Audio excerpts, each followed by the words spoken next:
Hello and welcome to Lamplighter. Today is August 6th. Today in our daily Bible reading, we have finally reached that time that is not good news for the people of Judah.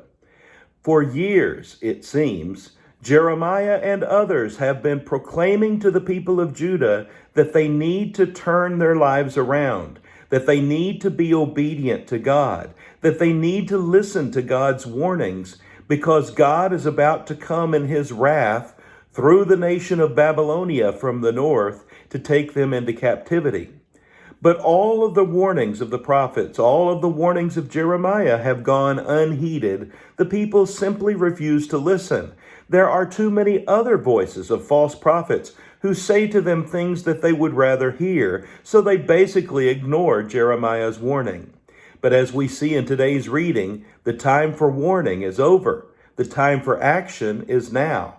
And we're going to see that there is unrest and Babylonia is about to make its move.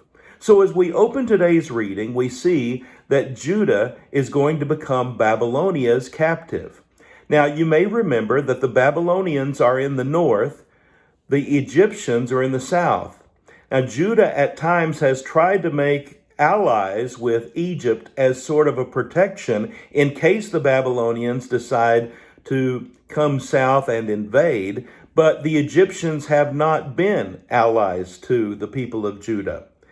Now, there's going to be a battle that takes place, and Judah is sort of that buffer state between Babylonia and Egypt, but Nebuchadnezzar, king of Babylonia, is going to attack Pharaoh Necho, the king of Egypt.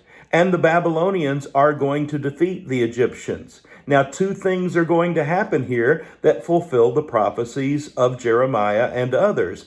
That is, that Babylonia is going to be the destructive force that is going to move into Judah to take them captive.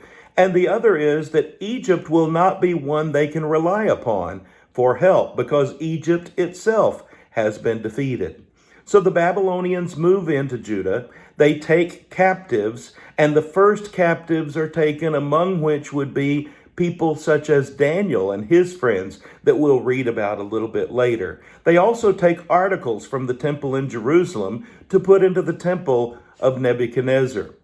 Egypt is powerless at this time and is not able to help. And so Jeremiah is going to speak again in today's reading, but this time Jeremiah is not warning of the impending disaster because the disaster has already begun. Now Jeremiah is going to step to the plate, so to speak, to tell the people how long this captivity is going to last. But before he does so, he's going to remind them of the reason God is rejecting them. They have brought this upon themselves. Listen to these words again. Jeremiah the prophet said to all the people of Judah and to all those living in Jerusalem, "For 23 years the word of the Lord has come to me, and I have spoken to you again and again, but you have not listened. And though the Lord has sent all his servants, the prophets, to you again and again, you have not listened or paid any attention.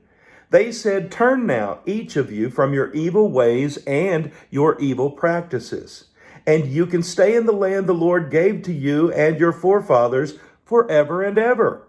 Do not follow other gods to serve and worship them. Do not provoke me to anger with what your hands have made.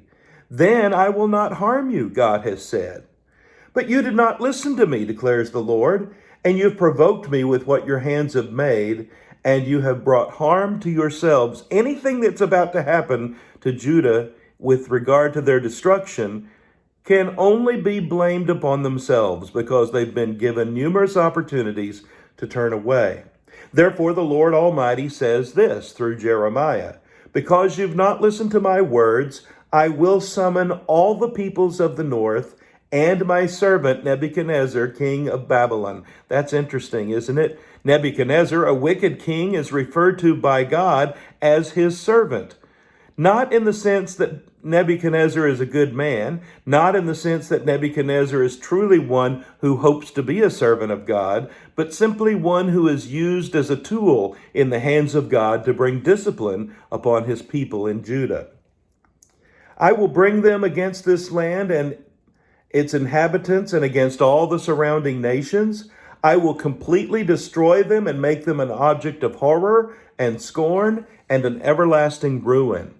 I will banish from them the sounds of joy and gladness, the voices of bride and bridegroom, the sound of millstones and the light of the lamp. The whole country will become a desolate wasteland, and these nations will serve the king of Babylon 70 years. So there's the prediction. Jeremiah says you're going to be taken into exile by the Babylonians, and you're going to be there for 70 years. But on top of that, Jeremiah is going to go on to say, Babylonia will not ultimately succeed. They will also fall.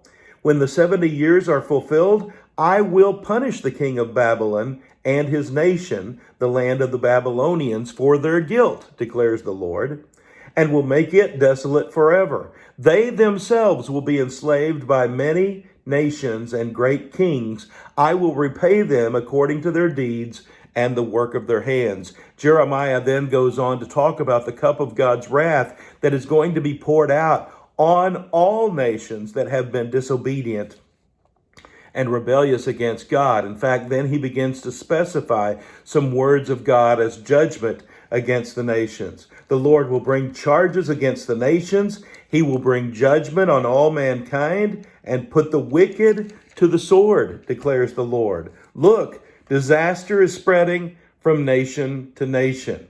This is a severe judgment that is taking place. At that time, those slain of the Lord will be everywhere, from one end of the earth to the other. They will not be mourned or gathered or buried, but will be like refuse lying on the ground. Then today's reading ends with a little interesting side note of sorts, with a story of the Rechabites. God tells Jeremiah to invite the Rechabites to the temple, to invite them into a side room and put wine before them to drink. Jeremiah does this as the Lord has commanded, but when he puts the wine in front of the Rechabites to drink, they refuse to drink it. When he questions them about their reason for refusal, they say that they have made a vow. They have promised their leader, Jonadab, the son of Rechab, that they will not drink wine. They have made this promise to him, and they intend to keep it. They've also promised that they will not build houses for themselves, that they'll continue to be nomads living in tents, not planting crops, but simply wandering from one place to another. And all of this they are committed to because they have made a promise to their leader. Now, what God is going to do through the Rechabites is lift up this model of obedience and ask his own people why they couldn't respond to him in the same way. This is what the Lord Almighty, the God of Israel, says. Go and tell the men of Judah and the people of Jerusalem, will you not learn a lesson and obey my words, declares the Lord? Jonadab, son of Rechab, ordered his sons not to drink wine, and this command has been kept. To this day they do not drink wine because they obey their forefathers' command. But I've spoken to you again and again, yet you've not obeyed me. Again and again I sent all my servants, the prophets, to you. They said, each of you must turn from your wicked ways and reform your actions. Do not follow other gods to serve them. Then you will live in the land I have given to you and your forefathers. But you have not paid attention or listened to me. The descendants of Jonadab, son of Rechab, have carried out the command their forefather gave them, but these people have not obeyed me. Therefore, this is what the Lord God Almighty, the God of Israel, says. Listen, I'm going to bring on Judah and on everyone living in Jerusalem every disaster I pronounced against them. I spoke to them, but they did not listen. I called to them, but they did not answer. God is going to turn right around and bless the Rechabites because they have shown obedience and because he's been able to use them as an example. But his people are going to be destroyed because of their lack of obedience, because of their lack of trust in God. God, once again, means business, and here he comes in his wrath to destroy the people who've been rebellious to him. There are many lessons here for us as well. Let's be very careful how we respond to the commands of God. Isn't it great to be a lamplighter? His word is a lamp to our feet and a light to our path. I hope you have a blessed day.